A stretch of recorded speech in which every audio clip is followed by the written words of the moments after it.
நீ பிறகு உன் ஃப்ரெண்ட்ஸுங்களுக்கெல்லாம் கொடுக்க வேண்டியதானே நீ கொடுத்துக்கு சாப்பிட்டான் கொடுத்தா எதுவும் வாங்கிக்காதுல ஏன் வாங்கிக்காது கொய்யாக்காய் திங்கதா யாருமே திங்க விட்டாங்க கிளாஸில் கொய்யாக்காய் ஒரு மாதிரி புளிக்குது புளிக்குதா அது மழை காலத்தில் இப்படி தான் சல்லுன்னு தான் இருக்கும்.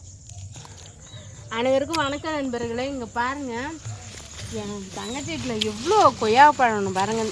இது ஒரு சின்னோண்டு குட்டி மரம் தான். எவ்வளோ பழம் பாருங்கள். இங்கே பாருங்க கொலை கொலையா எட்டு போய் காட்டு கொலை கொலையாக இருக்குது. இங்கே பாருங்க அப்படியே அடுக்கடுக்கா கொட்டுது. இங்கே பாருங்க அடுக்கடுக்கா கொட்டுது. பழுத்து அப்படியே அங்கங்கே தொங்குது. இங்கே பாருங்க இது ஒரு சூப்பராக அப்படியே லட்டு மாதிரி இருக்குது. பார்க்குறதுக்கே எல்லாத்தையும் பறித்து திங்கின்னு போல இருக்குது. அணி வேற கிடைச்சிருக்க. பாருங்க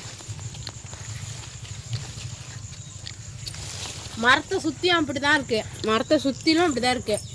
இவ்வளோ கொய்யாக்காய் இருக்குது. இந்த புள்ளி என் கூட்டு புள்ளிகளுக்கும் ஒன்றும் இறங்கி தொலைய மாட்டேங்குது. ஒன்றும் கொய்யாக்காயே திங்க மாட்டேங்குது. கொய்யாக்காவோட அருமை அவங்களுக்கு என்னன்னு தெரில. கீழே அரை மூட்டை கொய்யாப்பழம் கிடக்கு. இங்கே பாருங்க எவ்வளோ பெருசு மஞ்சளாக பழுத்து தொங்குது. கொய்யாக்காய் வேணுங்கிறவங்க எங்கள் வீட்டுக்கு வாங்க.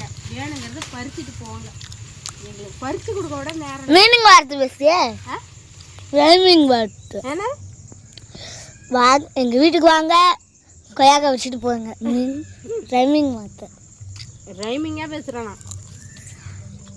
எவ்வளோ மஞ்சளாக ஆசையாக இருக்குங்க. மனசே கேட்கல. எவ்வளோ கொய்யாப்பழம்.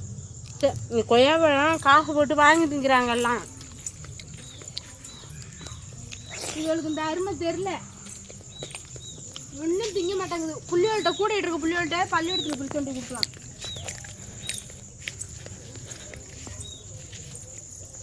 இங்கே பாருங்க அணில் தின்னு கிடக்க.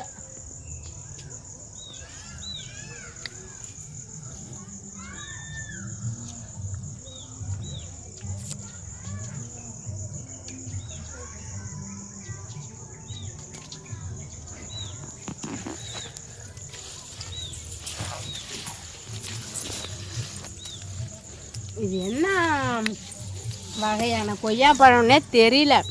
நாட்டு கொய்யாக்காய்.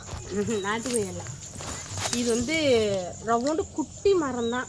எப்படியே படந்து எம்மா பழம். ஐயோ கடவுளே. இது நல்லா ஸ்ட்ராங்காக நேராக நின்றுட்டு இருந்தது. இந்த மழை காற்று புயல் அடிச்சோன்னு சாஞ்சிடுச்சு மரமே. எனக்கு வந்து வெயிட்டாக இருக்குல்ல பழம் வந்து. கொய்யா பழமாக பிடிக்காதே. இந்த மாதிரி காயாக சாப்பிட்ணும். அந்த தொகுக்கிறது எனக்கு ரொம்ப பிடிக்கும். அந்த தொகுப்பு தன்மை போகிற வரைக்கும் போட்டு முன்னிட்டு சாரை ஃபுல்லாக முழுங்கிட்டு அந்த சக்கையை கீழே திப்பிடுவேன். நான் தான் முன்னில் வந்து இங்கே திப்பி வச்சிருக்கேன். இவ்வளோ பழம் கொத்த கொலையாக இருக்குது. இது பாருங்க எனக்கு பழம் சாப்பிட்ணுன்னு தோணல. ஆனால் இன்னும் உள்ளெல்லாம் மஞ்சளாக பெருசு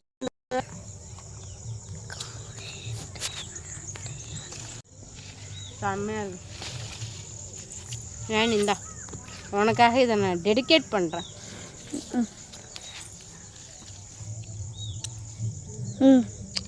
சரி ஓகே நண்பர்களே. உங்களுக்கு கொய்யாப்பழம் பிடிக்குமா என்னன்னு மறக்காமல் கமெண்டில் சொல்லுங்கள். நீங்கள் எப்படி பழமாக சாப்பிடுவீங்களா காயாக சாப்பிடுவீங்களான்னு சொல்லுங்கள். கொய்யாப்பழம் வேணுங்கிறவங்க வந்து பறிச்சிங்க நண்பர்களே. எங்கள் ஊர் பக்கம் பக்கத்தில் இருக்கிறவங்க யாராவது இருந்தால். அவ்வளோ கொய்யாப்பழம் இருக்குது. சரி ஓகே நண்பர்களே. இந்த வீடியோ பிடிச்சிருந்தா லைக் பண்ணுங்கள், ஷேர் பண்ணுங்கள். மறக்காமல் வீடியோ சன்னா பண்ணி தைட்டி சேனல் சப்ஸ்கிரைப் பண்ணுங்கள். காலில் எதுவுமே ஏறுதுரியா அடிச்சாலும் கடிச்சு விட போகுது. எறும்பு இல்லை கட்டெரும்பு இருக்குது. Okay bye.